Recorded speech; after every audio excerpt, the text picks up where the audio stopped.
If there's one thing that I hate when I come home, where I'm supposed to be relaxed and enjoy, is things laying everywhere, from your coats to your hats to your bags.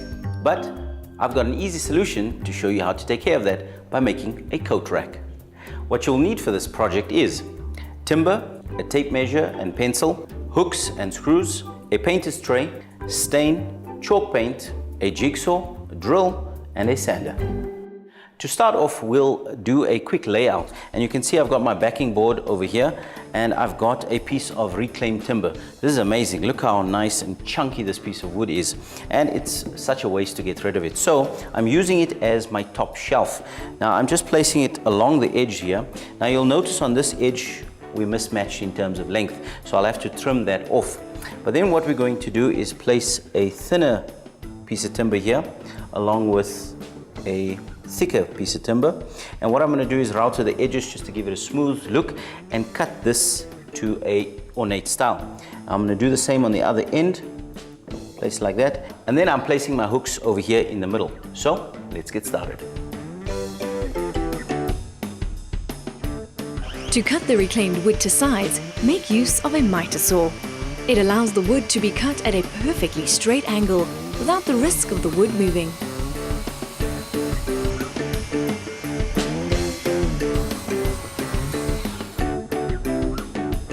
Transfer the trimmed reclaimed wood's dimensions to the backing board and continue to cut that as well. With a larger piece of wood, you often have to cut from both sides as the miter saw's reach is limited.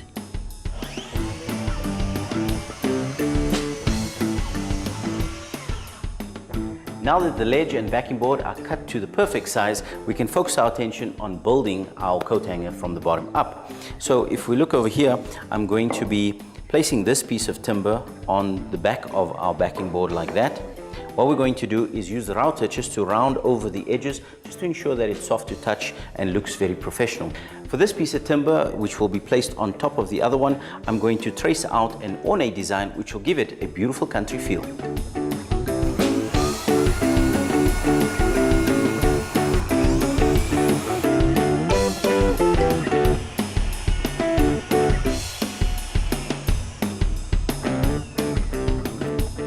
To bring a classic look to the coat rack, simply draw out a design that suits the theme and cut it to size using a jigsaw.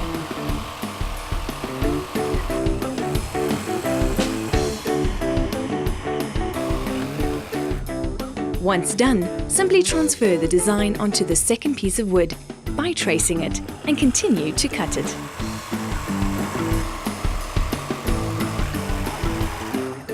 Things are starting to take a whole lot of shape, and soon enough our coats will be off the floor and on the rack. But first we're going to have to sand our pieces just to smooth them out and make sure that they're symmetrical, and then we can move on to staining and painting. The ledge over here is going to be stained with a teak stain, which is beautiful, and it protects the wood for time to come.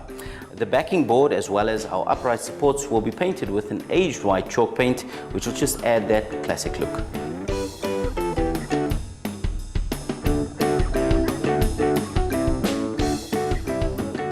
All our surfaces are painted and stained and it looks amazing, but it's on to assembly now.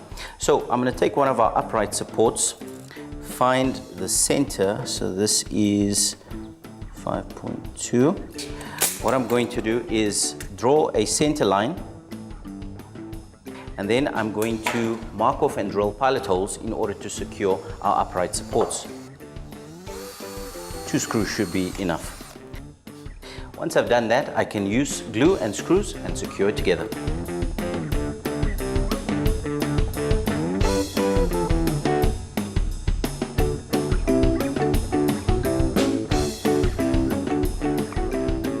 We can now secure both our side supports into place, but first let's secure our ledge, and for that we'll need to turn the backing board over. With the backing board now upside down, I can place our ledge back into place. I'm going to place it on the top and mark it off where it would be on the reverse side, and then simply draw a line to mark off as a guideline. Now that I've done that, I can mark out pilot holes and then secure it. In the same way, I'm going to mark out where we're going to drill pilot holes to secure our supports. So I'm going to place it on the edge of the line there, and then I'm just going to move it in by about 2 centimeters, which is over there. And then I can draw my guideline on either side.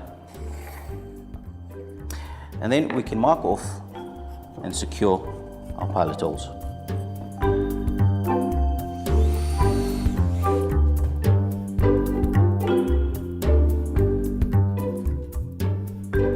When you don't have a second pair of hands, make use of a pair of clamps while securing the project. Once the ledge is secured, move on to the support struts.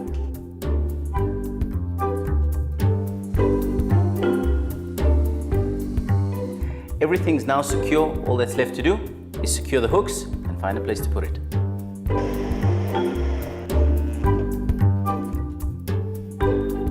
To secure the project to the wall, mark out where the screws will pass through, drill the holes in the wall, add the wall plugs, and secure the project into place.